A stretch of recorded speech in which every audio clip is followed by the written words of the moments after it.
प्रतीक दिल्ली में joint family के साथ रहता था, लेकिन जॉब की वजह से अपनी माँ के साथ दूसरे शहर में शिफ्ट हो जाता है, जहाँ उसकी प्रीति के साथ लव मैरिज हो जाती है, जिस पर बहू को नापसंद करते हुए उसकी माँ पूरा समय प्रीति को परेशान करने के तरीके निकालती रहती है।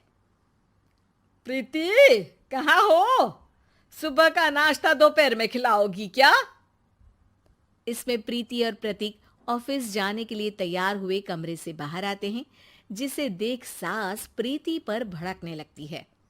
महारानी, तुम सुबह सुबह तैयार होकर घर का सारा काम छोड़कर कहाँ चल दी? जी वो ऑफिस। हैं?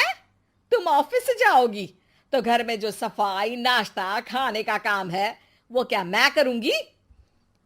माँ, मैंने उससे वादा किया था कि वो जॉब कंटिन्यू कर सकती है। अरे वाह जी वाह, दोनों आपस में सलाह कर फैसले ले लिए। मैं क्या यहाँ बेवकूफ बैठी हूँ? मुझसे पूछना किसी ने जरूरी नहीं समझा? मम्मी, आप फिक्र ना करें, मैं आज ही रेजिग्नेशन दे दूंगी। प्रीति ऑफिस के लिए चली जाती है और अगले दिन से जॉब छोड़ घर के कामों में लग जाती है, लेकिन साथ ही उदास भी रहने लगती है, जिसे देख प्रतीक को अच्छा नहीं लगता।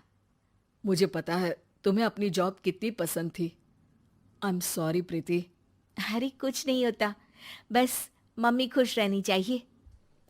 अब प्रीति अपनी सास को खुश करने और उनका दिल जीतने की जी तोड़ कोशिश करती रहती है, पर सास कभी उससे सीधे मुंह बात तक नहीं करती। इसी तरह दिन बीतने लगते हैं। एक शाम प्रतीक ऑफिस से परेशान घर वापस आता है। माँ, चाची का फोन आया था। दादी की तबीयत बहुत खराब है, हमें दिल्ली जाना होगा। पति की बात सुन प्रीति तो पैकिंग शुरू भी कर देती है, पर माँ वहीं बूत बनी खड़ी रह जाती है।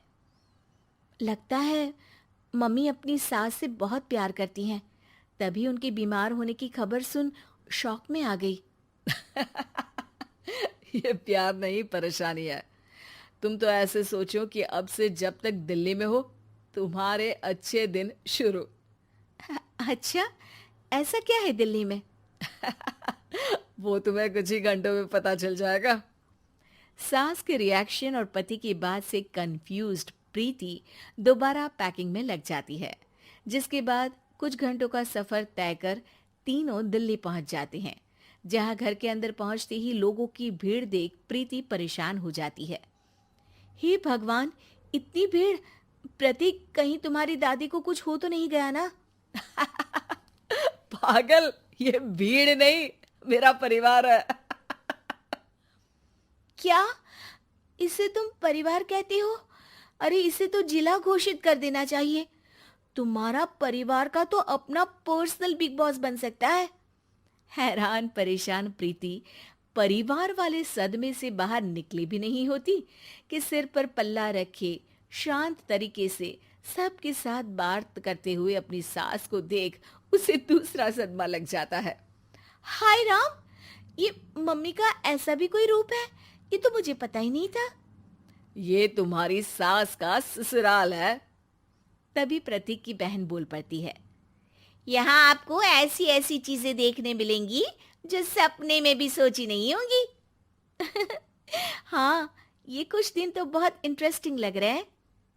सब एक साथ दादी के कमरे में जाते हैं, जहां पहुंचते ही उसे दादी की आवाज सुनाई देती है। क्यों रे, सास से मिलने की फुर्सत मिल गई?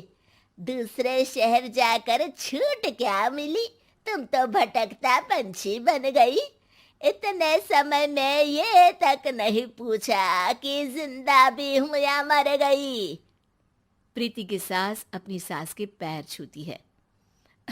अरे कैसी बात कर रही हैं मम्मी, आपको तो मेरी उम्र भी लग जाए। अरे बस कर, ये झूठी उम्र देने वाली बातों का दिखावा ना कर। तेरा बस चले ना तो जो मेरी बची कुची जिंदगी है वो भी अभी खत्म कर दे। अरे बहू कहाँ है? इस पर सास प्रीति को दादी से मिलवाती है। दादी प्रीति को बहुत प्यार देती है।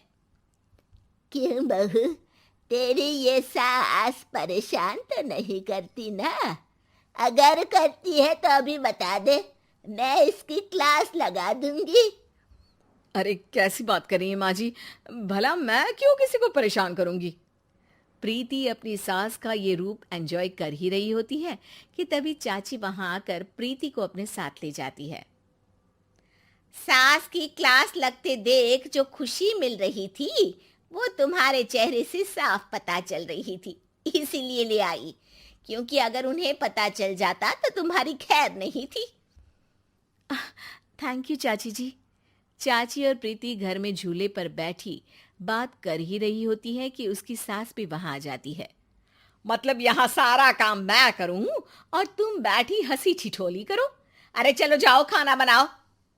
सास प्रीति को डांट कर काम करने भेज देती है, जिसे दादी देख लेती है और एक बार फिर सासू माँ की क्लास लग जाती है, जिसे पूरा परिवार मजे से खड़ा होकर देखने लगता है।